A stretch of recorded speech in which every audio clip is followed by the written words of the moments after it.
Some of us are lucky enough to arrive at moments in life when we can pause, reflect on our work, and say, "This is great. It's fun, exciting, and useful. I could do this forever." But the passing of time forces each of us to take stock and ask, what have I accomplished so far? What do I still want to accomplish? 30 years ago, 20 years ago, 10 years ago, my focus was totally on how the magic of software could change the world. I saw that breakthroughs in technology could solve key problems, and they do increasingly for billions of people. But breakthroughs change lives primarily where people can afford to buy them, only where there is economic demand. And economic demand is not the same as economic need. There are billions of people who need the great inventions of the computer age, and many more basic needs as well. But they have no way of expressing their needs in ways that matter to the market. So they go without. If we are going to have a chance of changing their lives, we need another level of innovation. Not just technology innovation, we need system innovation. And that's what I want to discuss with you here in Davos today. We have to find a way to make the aspects of capitalism that serve wealthier people serve poorer people as well.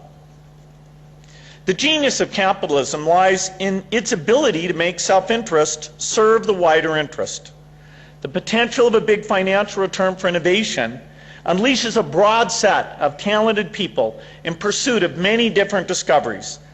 This system, driven by self-interest, is responsible for the incredible innovations that have improved so many lives.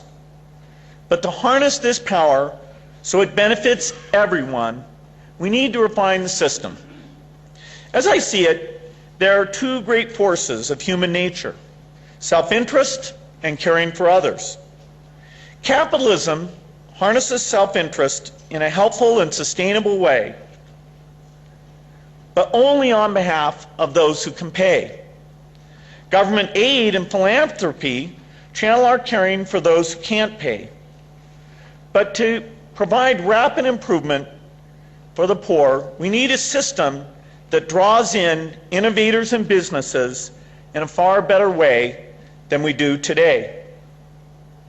Such a system would have a twin mission: making profits and also improving lives of those who don't fully benefit from today's market forces. For sustainability, we need to use profit incentives wherever we can. At the same time, profits are not always possible when business tries to serve the very poor. In such cases, there needs to be another incentive, and that incentive is recognition. Recognition enhances a company's reputation and appeals to customers. Above all, it attracts good people to an organization. As such, recognition triggers a market-based reward for good behavior. In markets where profits are not possible, recognition is a proxy.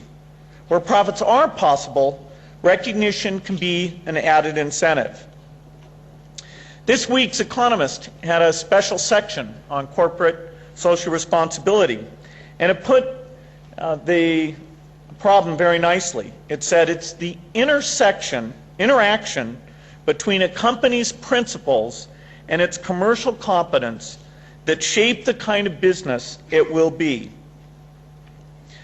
The challenge here is to design a system where markets' incentives, including profits and recognition, drive those principles to do more for the poor.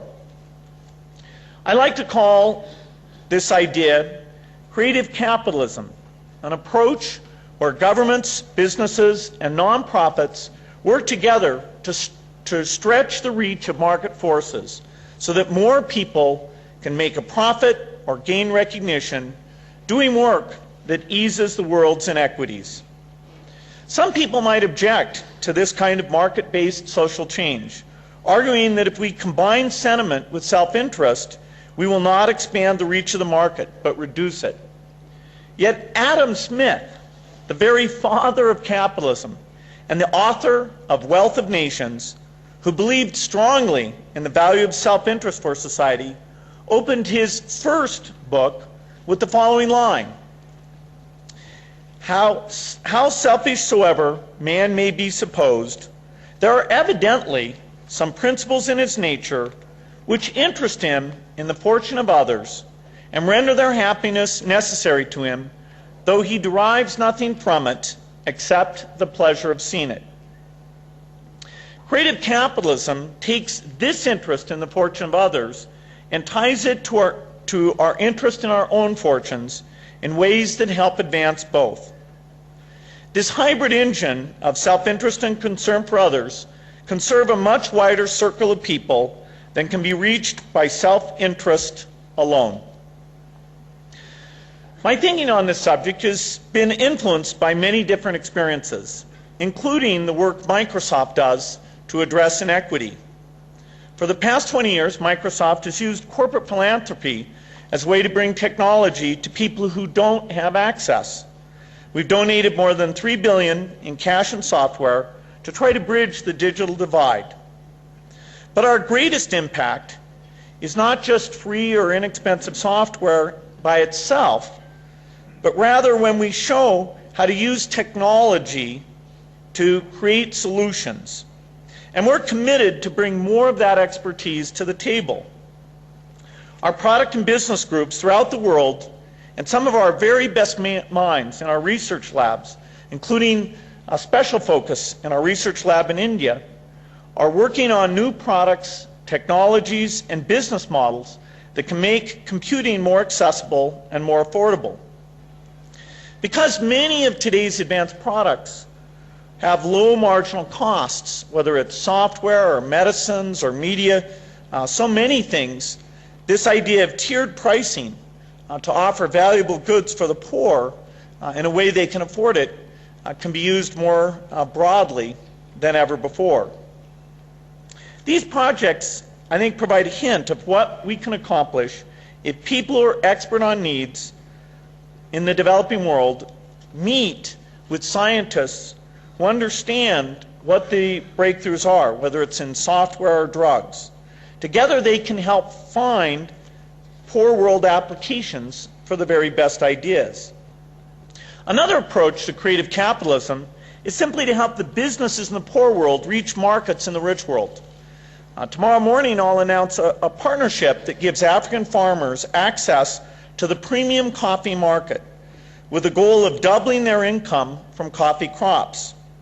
This project will help African farmers produce high-quality coffee and connect them to companies that want to buy it. That will help lift them and their families out of poverty.